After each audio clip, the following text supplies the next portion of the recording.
instruit. Votre Dieu va vous diriger dans votre jugement. Il va vous instruire à cause des dispositions que nous sommes en train de vous demander de prendre désormais, que vous avez expérimenté pendant les 3 jours, que vous devez maintenant garder de manière définitive. Tu es dans le service social, tu auras maintenant de la sagesse de consoler les autres. Tu es dans un service, tu es secrétaire quelque part, le Seigneur va te mettre des dispositions. Même tous les patrons voudraient même que c'est toi qui services maintenant leur lettre.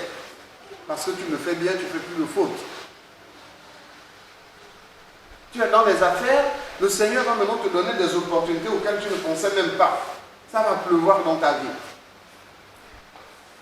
Des choses que vous ne voyez pas vont arriver dans votre vie, vous devrez.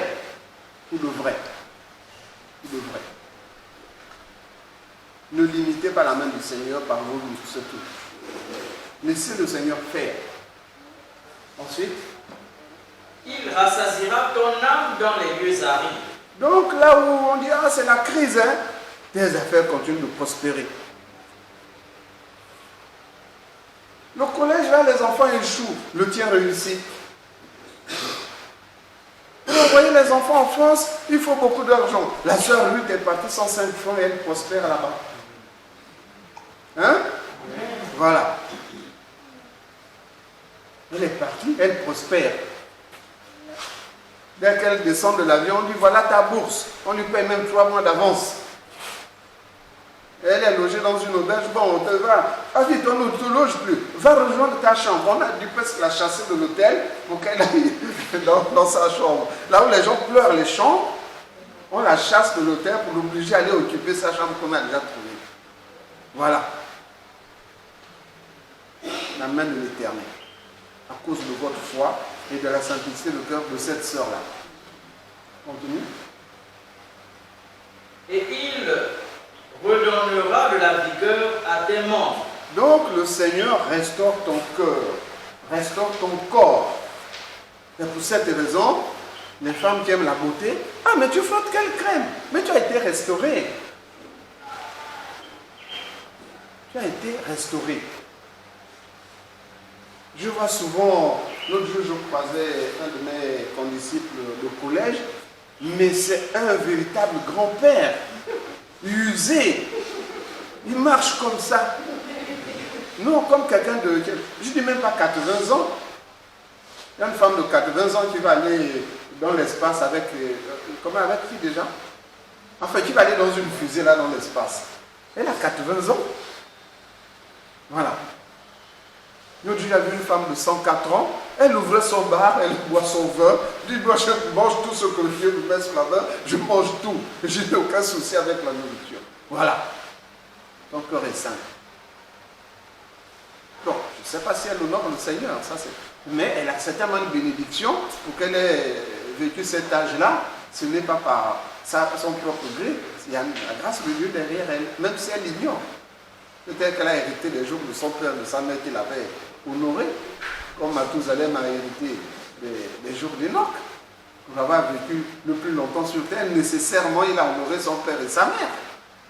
Voilà. Oui. Tu seras comme un jardin arrosé, comme une source dont les eaux ne tarissent pas. Voilà. Donc il y a ce que vous appelez la prospérité qui s'établit et s'installe dans ta vie. Ça s'établit et ça s'installe. L'autre jour, ma fille me disait, mais papa, comment tu faisais? Tu n'avais pas un bon salaire, mais tu nous as scolarisés et on est allé loin. Je dis, ah, si vous pouvez savoir qui est le Seigneur que je honore. Voilà. Il m'arrivait, ma fille m'appelle, dit, papa, il me faut telle somme. Je dis, il n'y a pas de problème, tu vas avoir ça. Je ne sais pas où je vais aller chercher l'argent. Dieu ne sait pas où je vais aller chercher l'argent. Mais je dis à ma fille, oui, il n'y a pas de problème, tu vas avoir ça. Le dernier délai, c'est quand? C'est tel jour. Oui, je vais t'envoyer ça avant tel jour. Et j'ai envoyé cet argent. Le Seigneur mettait toujours dans ma main l'argent pour scolariser cet enfant-là, jusqu'à ce qu'elle ait terminé ses études. À aucun moment, elle n'a été dans le désespoir. Elle savait qu'elle pouvait compter sur un père. Maintenant qu'elle est devenue grande, qu'elle a ses propres activités, l'homme la faisait comment? Mais j'avais l'Éternel et je l'ai payé. Voilà. J'ai mon compte en banque céleste. Le Seigneur m'envoie mes portions, mes chèques et mes telle monnaie au moment favorable. Voilà. Le Seigneur envoie. Et ça, c'est pour chacun d'entre nous. C'est pourquoi je me permets de témoigner cela, pour que chacun d'entre vous se sente concerné et sache que ça marche. Ce n'est pas ce que les gens racontent dans leur rêverie, c'est la foi opérationnelle et agissante que nous vous prêchons. Nous ne prêchons pas pour vous faire plaisir, pour susciter des alléluia, amen. Non. C'est pour que vous sachiez que ça fonctionne à 100%. C'est tout. Oui. Les tiens rebâtiront sur d'anciennes ruines. Ça veut dire que tes enfants, dans l'école où tous les enfants échouent, le tien réussit. Là où tout le monde est au chômage, il n'y a pas d'emploi, ton enfant trouve l'emploi. Il va à l'étranger, là-bas on n'aime pas les noirs, on va l'aimer lui. Voilà ce que le Seigneur fait. Là où il n'y a habituellement pas de bénédiction, pas de grâce, ton enfant vient, il a la bénédiction, il a la grâce. Vous avez vu le cas de Ruth. Pour aller en France, il faut que les parents aient les moyens. Il faut que les parents aient les moyens. Elle est partie ici, elle n'avait pas 5 francs en main. Certes, les bien-aimés, on a réussi 1000 francs, 1000 francs, 1000 francs, mais c'était juste pour lui donner de la consolation, c'est tout. Mais ça ne réglait pas son séjour là-bas. Ça ne l'aidait pas à payer le loyer. Et du reste, elle ne connaissait même pas la France. On est venu la prendre à l'aéroport, on l'a mise dans le train, on l'a accompagnée, on a allé la mettre dans un hôtel à Paris, on est venu la prendre le matin, on l'a emmenée à Lille où elle apprend, on l'a logée dans une auberge, on allait lui chercher un logement, on allait aller. Bon, puisque tu ne veux pas, on bloque maintenant l'hôtel là pour t'obliger. Tout ça, c'est le Seigneur. Voilà. Voilà comment bâtir les ruines anciennes. Voilà.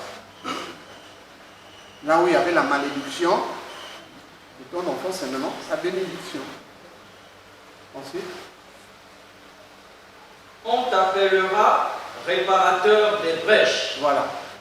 Celui qui console, celui qui relève. Là-bas, il y a une situation difficile. Allez prendre telle personne, il va vous conseiller. Allez chercher peut-être personne, il a de l'expérience, il va bien intervenir pour nous aider à sortir de là. Il devient le réparateur de brèches, celui qui console le cœur des autres. À cause de ton Seigneur qui te dirige dans ton jugement et qui t'instruit. C'est à cause de ça. Cette sagesse-là vient de Dieu. Oui. Celui qui restaure les chemins, qui rend le pays habitable. Voilà.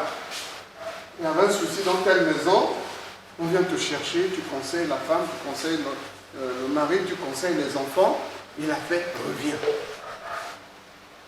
La paix revient. Oui. Si tu retiens ton pied pendant le sabbat. Donc le Seigneur ajoute, à cause de votre rejet du mal, à cause de la haine du mal, il y a un stock de bénédictions. Et le Seigneur nous a permis de lire et relire. On va d'ailleurs d'abord le lire. Luc chapitre 4. À partir du verset 2. Bon, tu peux lire même à partir du verset 1. Luc chapitre 4, à partir du premier verset, il est écrit. Jésus, rempli du Saint-Esprit, revint du Jourdain et il fut conduit par l'Esprit dans le désert, où il fut tenté par le diable pendant 40 jours. Donc, tenté par le diable pendant 40 jours là, la tentation là, c'est ce à quoi vous allez être exposé maintenant que vous êtes sorti du jeûne. C'est là que la tentation va se présenter devant vous. Pourquoi? Parce que certaines choses qui étaient en vous sont déjà parties. Le diable ne peut pas plus vous accuser par rapport à ça parce que vous avez été pardonné.